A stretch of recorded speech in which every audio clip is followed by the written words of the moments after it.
teman-teman, ketemu lagi di Ibadah Sekolah Minggu GMI Makedonia, Jakarta. Sebelum memulai ibadah kita pada hari ini, mari kita menyanyikan lagu Apa Kabar? Mari Bergembira.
Teman-teman, sebelum mulai ibadah, mari kita berdoa.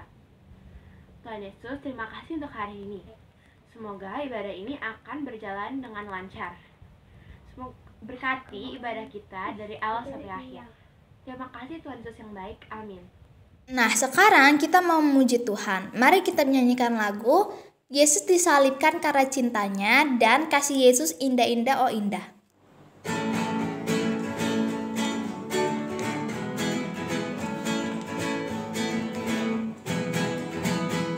Yesus disalibkan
kamu perlu tahu. Kali ini kita akan membahas tentang pulau yang sebagian besar dihuni oleh hewan. 1. Pulau Big Major Cay. Pulau Big Major Cay ini adalah tempat bagi ribuan babi yang suka sekali hidup di perairan yang dangkal. Ternyata pulau babi ini memiliki cerita yang dipercayai beberapa orang loh, yaitu dulunya pulau ini dijadikan tempat oleh beberapa prajurit untuk menaruh babi untuk mereka santap saat kembali berperang. Namun sayangnya prajurit itu tidak pernah kembali, sehingga pulau ini populasi babinya meningkat hingga ribuan seperti sekarang. 2. Pulau Santa Catalina. Untuk kalian yang masih asing dengan Pulau Santa Catalina, yaps, pulau ini berada di pulau kecil di kawasan California.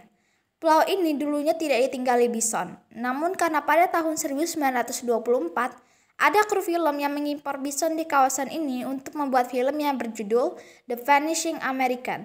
Setelah sudah selesai membuat film terakhirnya, akhirnya mereka meninggalkan bison di Pulau Santa Catalina hingga bison-bison ini berkembang biak. Di kawasan ini ada sekitar 160 lebih bison loh. 3. Pulau Assateague. Pulau ini berada di bagian utara Amerika Serikat dan Pulau Assateague adalah pulau tak berpenghuni. Pulau ini dihuni oleh kuda-kuda langka dan sering disebut Chincoteague Pony. Kumpulan kuda ini ada sejak tahun 1600 dan ada yang menyebutkan kuda-kuda ini pada zaman dahulu dibebaskan oleh penjajah yang ingin melarikan diri dari hukum pajak di tahun ke-17. Pulau Assateague ini memiliki sekitar 1000 ekor kuda loh. 4. Pulau Okunoshima. Pulau Okunoshima menjadi tempat bagi ribuan kelinci. Mengapa kelinci di pulau ini sangat banyak? Karena pada Perang Dunia Kedua, kelinci-kelinci dijadikan hewan percobaan untuk dijadikan produksi senjata kimia saat Perang Dunia Kedua. Setelah usai perang, kelinci-kelinci yang masih hidup itu ditinggalkan di pulau ini. 5. Pulau Komodo. Pulau Komodo adalah sebuah pulau yang terletak di Kepulauan Nusa Tenggara di Indonesia. Di Pulau Komodo, hewan komodo hidup dengan baik dan berkembang biak dengan baik. Hingga Agustus 2009 di pulau ini terdapat sekitar 1.300 ekor komodo.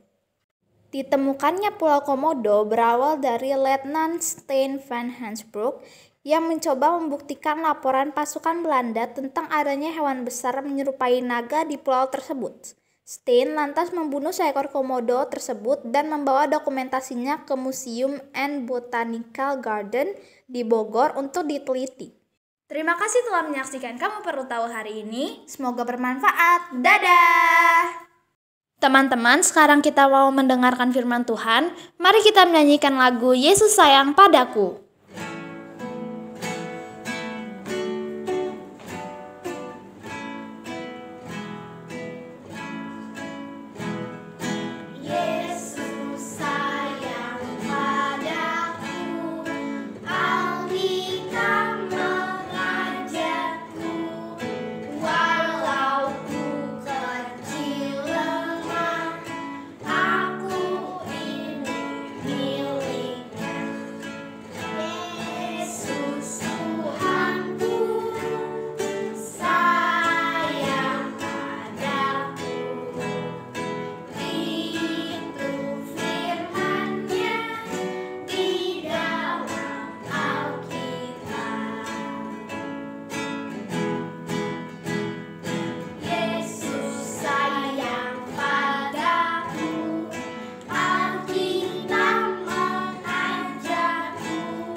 adik-adik, kita bertemu lagi.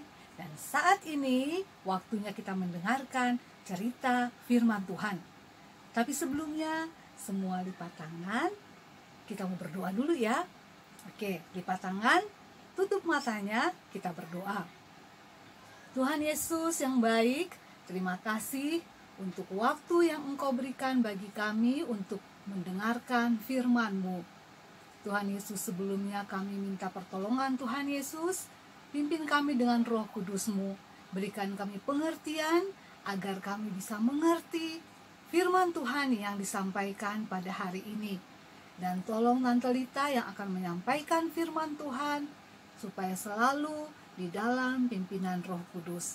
Dalam nama Tuhan Yesus kami berdoa, amin. Firman Tuhan hari ini diambil dari Lukas 24 ayat 36 sampai 49 tentang Tuhan Yesus menampakkan diri kepada semua murid. Diceritakan bahwa pada suatu hari murid-murid Tuhan Yesus sedang berbincang-bincang. Kalau di dalam Injil Yohanes dijelaskan bahwa mereka berkumpul di dalam sebuah rumah dengan pintu-pintu yang terkunci. Karena murid-murid Yesus takut kalau orang-orang Yahudi akan menangkap mereka. Kira-kira apa ya yang sedang mereka bicarakan? Iya, betul. Mereka sedang membicarakan tentang kebangkitan Yesus. Murid-murid mendengar bahwa para wanita yang telah mengunjungi kuburan Yesus mengatakan bahwa Yesus telah hidup. Kemudian ada juga 2 orang murid yang sudah bertemu Yesus di dalam perjalanan mereka ke Emmaus. Ada sebagian murid yang sudah percaya, tetapi ada sebagian juga yang belum percaya.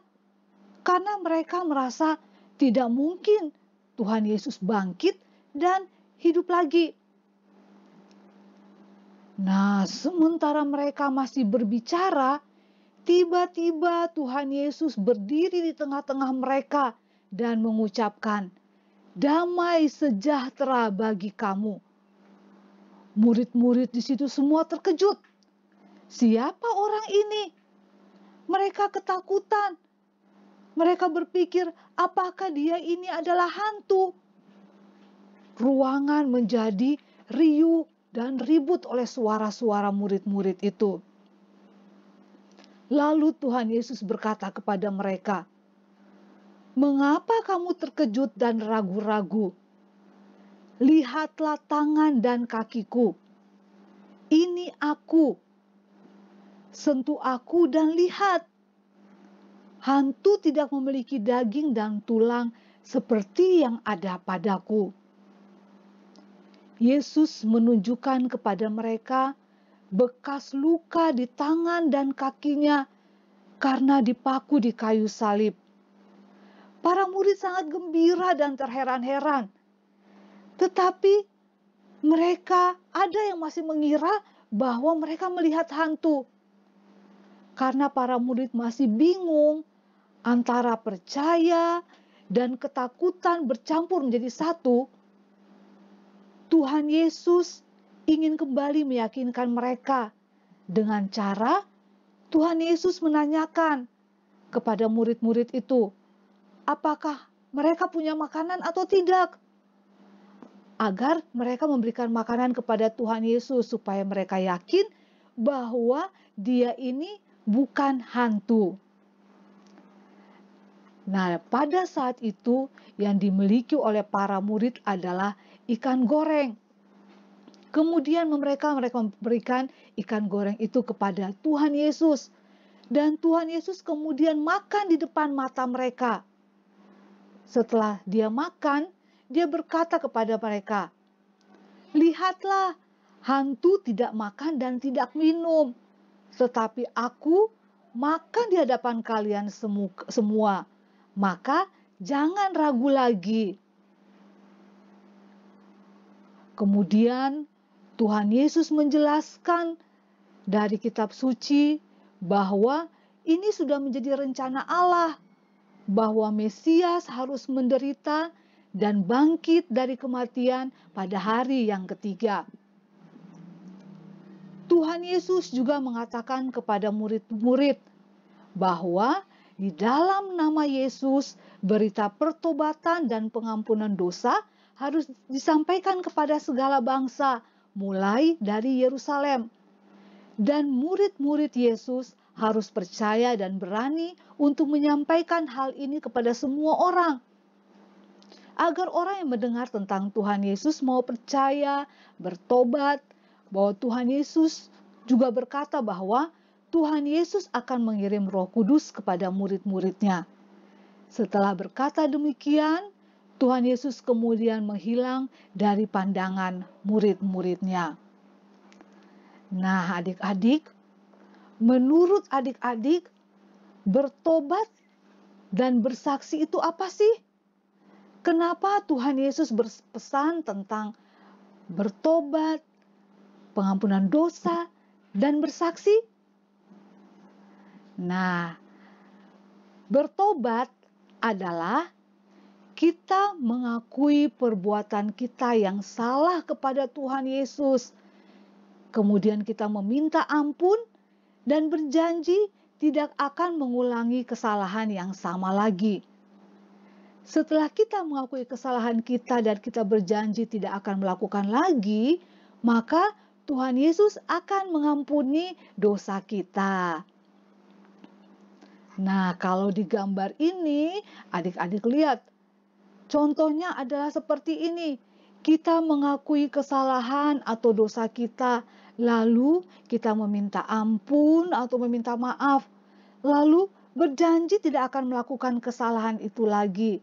Kalau di gambar ini ditunjukkan dengan kita lari jauh-jauh dari perbuatan yang salah tadi. Nah, terus kalau bersaksi itu apa? Nah, bersaksi adalah kita menceritakan tentang kebaikan Tuhan Yesus kepada teman-teman kita. Atau bisa juga dalam bentuk tindakan. Misalnya, kita melakukan sebuah tindakan yang baik untuk orang lain.